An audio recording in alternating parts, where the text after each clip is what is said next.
O ministro do Desenvolvimento Agrário e Agricultura Familiar, o Paulo Teixeira, afirmou nesta segunda-feira que produtos agropecuários que foram atingidos pelo tarifaço imposto pelo presidente dos Estados Unidos, Donald Trump, serão comprados pelo governo brasileiro a valores definidos nos programas nacionais. De acordo com ele, não será possível equiparar os produtos com o preço de exportação. O governo seguirá adquirindo os produtos pelos preços estabelecidos nos programas brasileiros já existentes. O governo publicou uma medida provisória que autoriza a compra de alimentos que foram atingidos pelo tarifaço norte-americano por meio de programas sociais. O café e a carne bovina, no entanto, não foram contemplados no texto da medida e são produtos bem importantes e que preocupam bastante esses empresários, essas pessoas que estão envolvidas na produção desses produtos que são majoritariamente exportados aos Estados Unidos.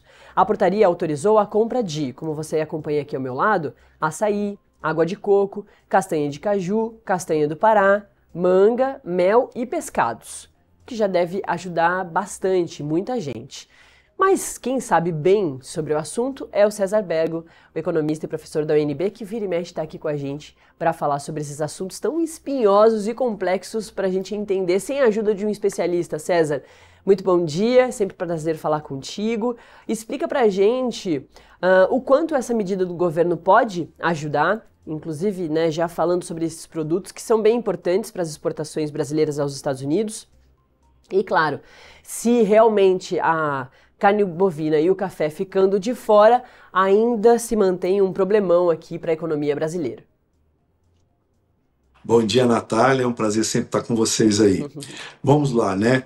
O importante é que a gente tenha alguma medida e uma rapidez na ação, porque são produtos geralmente perecíveis que necessitam realmente de uma rapidez na sua aquisição.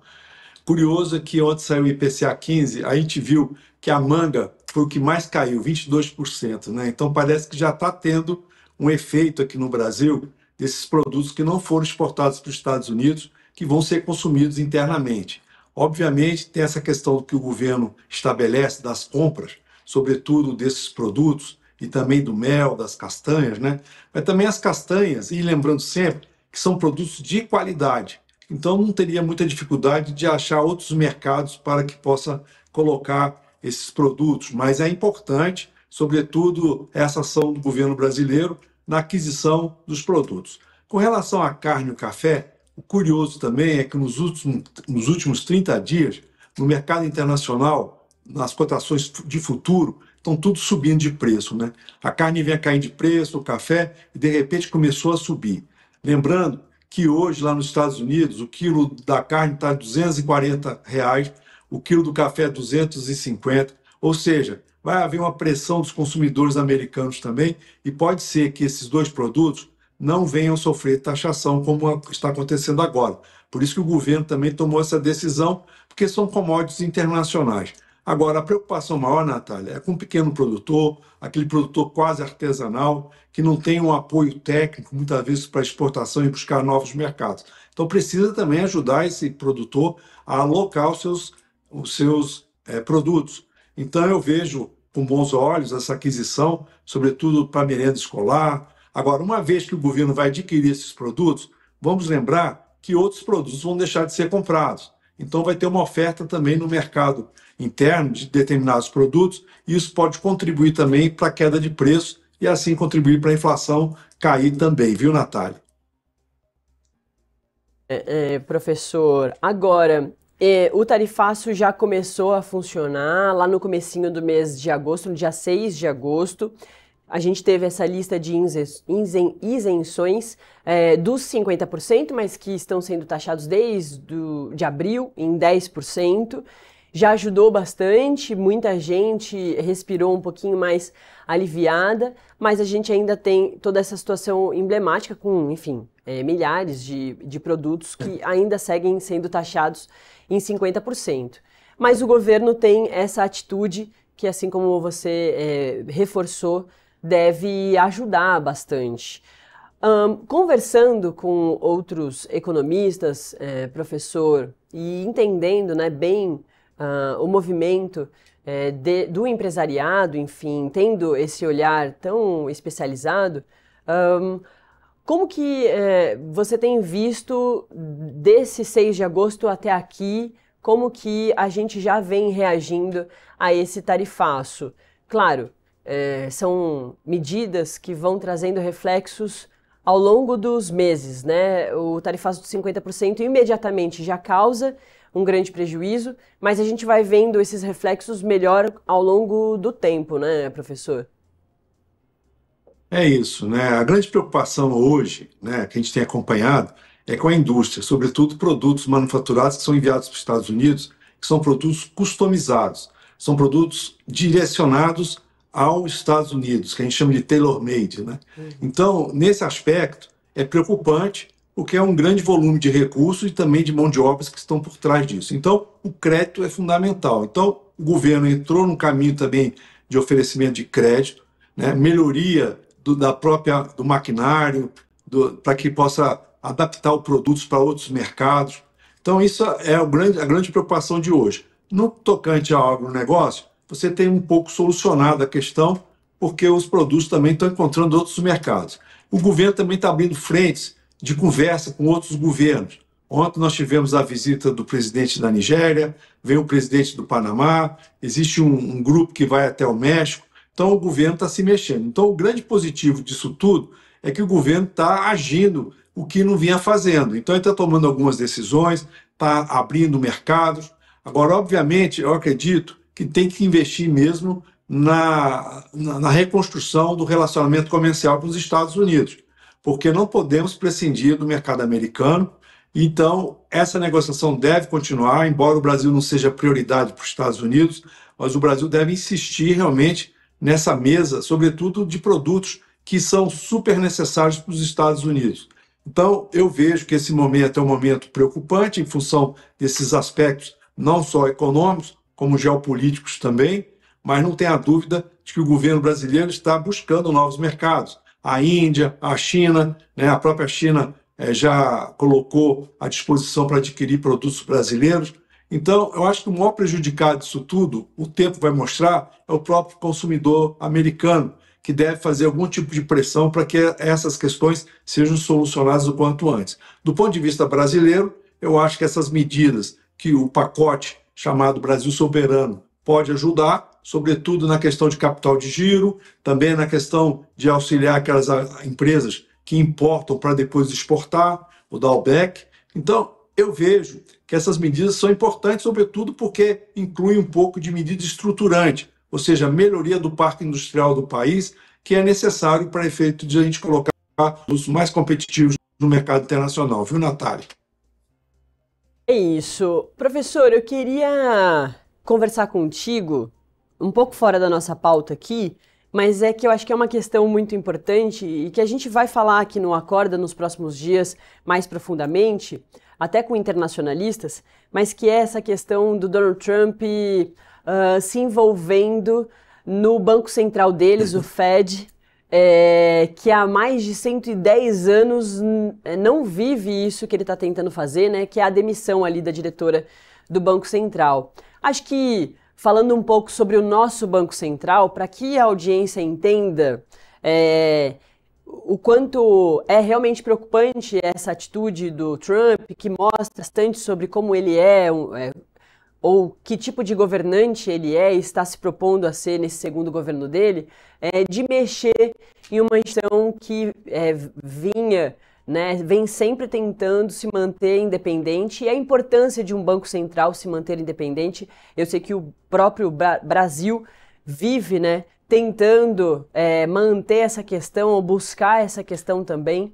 Essa é uma discussão que vira e mexe e volta, mas que nos Estados Unidos, como o Trump gosta bem de dizer, e realmente é uma situação de ser a maior democracia do mundo, ou a mais antiga, né, em funcionamento, o quanto, portanto, é polêmico, pelo menos, eu ia dizer perigoso, mas pelo menos polêmica a atitude dele de tentar movimentar a direção do Banco Central, que, repito, é um banco independente, né? E ele precisa dessa independência para ser um banco central. Eu queria que o senhor falasse um pouquinho, então, portanto, dessa importância do Banco Central, da independência dele, e do quanto é relevante esse movimento que está acontecendo lá. Inclusive lá, a diretora disse que não vai sair, porque o Banco Central é independente. Então, vai rolar esse grande conflito dentro do próprio país, né?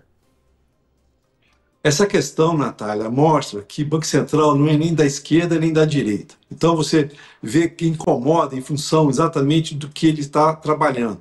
O objetivo maior de um Banco Central é manter o poder de compra da moeda, é defender o consumidor para que a inflação não corroa os seus recursos. Não é só nos Estados Unidos, é no mundo inteiro. E aqui no Brasil não é diferente. Nós lembramos que há um ano atrás, um ano e meio atrás, o nosso presidente estava atacando o presidente do Banco Central com relação à taxa de juros. Agora deu uma acalmada.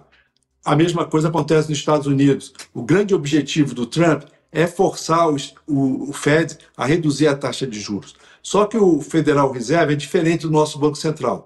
Lá são vários bancos centrais que, congregados, juntam e formam um Banco Central sob o comando desse Fed. Então, o presidente Trump já atacou também o presidente do Fed. A vontade dele era tirar o presidente, mas como ele não consegue, ele agora está atingindo uma diretora para manter uma maioria no comitê, na comissão do Fed americano. Isso realmente é muito preocupante, porque a autonomia do Banco Central ela está ligada diretamente ao valor da moeda, à confiança.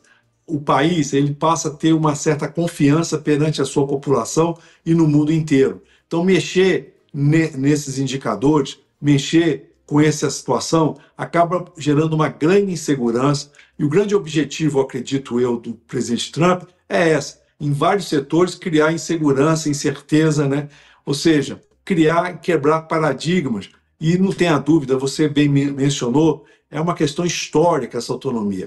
O Banco Central, além de trabalhar isso, no Brasil funciona um pouco diferente. Aqui você tem uma centralização de todas as ações, ele é responsável pela política cambial também, pela política monetária, política de crédito. Então, essa estabilidade no sistema financeiro, agora mesmo, nós vimos aí uma questão envolvendo o Banco do Brasil e as fake news, entrando na AGU. Então, você vê que o mercado continua funcionando apesar disso tudo.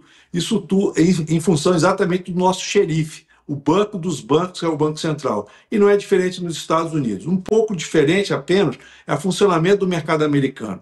Lá predomina os bancos de investimentos. Ao contrário, aqui no Brasil, são os bancos comerciais.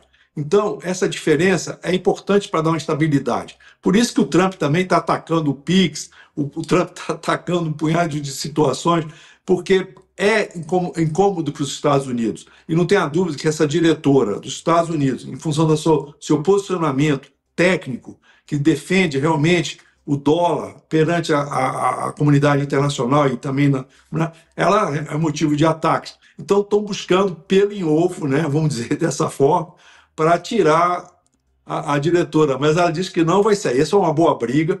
Nós estamos vendo também outros governadores, no caso do governador da Califórnia, né, também confrontando o Trump. Isso vai ser normal, porque o Trump realmente parece que não tem freio. Ele vai atingindo tudo e todos, né? Não é só a comunidade americana, que é preocupante, com questões de intervenções militares, né, manobras aqui junto à Venezuela. Então você vê que ele está movimentando o mundo todo. Então, nessa hora, o mais importante é manter a calma e a gente segurar nas questões técnicas.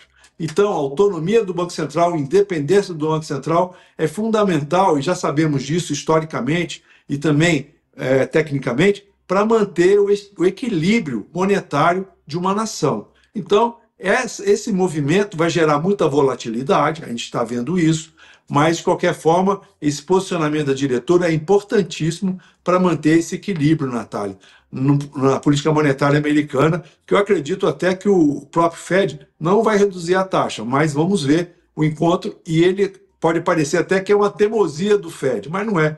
É uma ação técnica que ele está tomando em função das questões econômicas que nós estamos vendo no mercado americano. E a democracia é assim mesmo, né? Os poderes são independentes, as instituições são independentes e, é claro, se houver alguma suspeita, que investigações sejam feitas e que as pessoas sejam punidas pelas devidas autoridades, né? Mas que um poder não influencie no outro. Os poderes funcionam ali em conjunto, mas são independentes, né?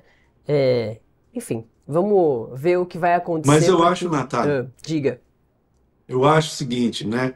A gente sabe desde o início, quando o presidente Trump foi eleito, que ele não podia ser reeleito por mais um período. Então havia esse impedimento. Então a gente tem que ficar preocupado, porque ele pode estar criando fatos para que ele possa conseguir vir a participar de uma próxima eleição que, teoricamente, ele estaria impedido. Então eu vejo nesse sentido. Ele está fazendo vários movimentos para angariar simpatia, mas acho que muitas deles vai angariar a antipatia. Mas vamos ver, né? É como você bem colocou. A democracia deve prevalecer porque é, de fato, o melhor regime, não tenha dúvida. Pois é. Muito bom, falamos até de democracia, professor, hoje. Conversamos então com o economista e professor da UNB, o César Bergo, que está sempre aqui para falar sobre a economia brasileira, mas também, por que não, a internacional. Afinal de contas, é sobre a economia dos Estados Unidos e ela envolve o mundo todo, né? Principalmente nesse segundo governo do Donald Trump. Obrigada, professor. Não tenha dúvida, Natália, porque também eu trabalho numa consultoria que presta serviços internacionais. Então, eu até brinco aqui com meus colegas de trabalho, que eu falo que nós fizemos uma boa opção quando a gente estrategicamente escolheu a Europa para trabalhar com ela em vez dos Estados Unidos. Porque quem escolheu os Estados Unidos hoje está nem dormindo, viu? Nossa, um bom programa. Obrigada, professor. Até a próxima. A gente vai voltar a falar sobre tarifaço e muitos outros assuntos.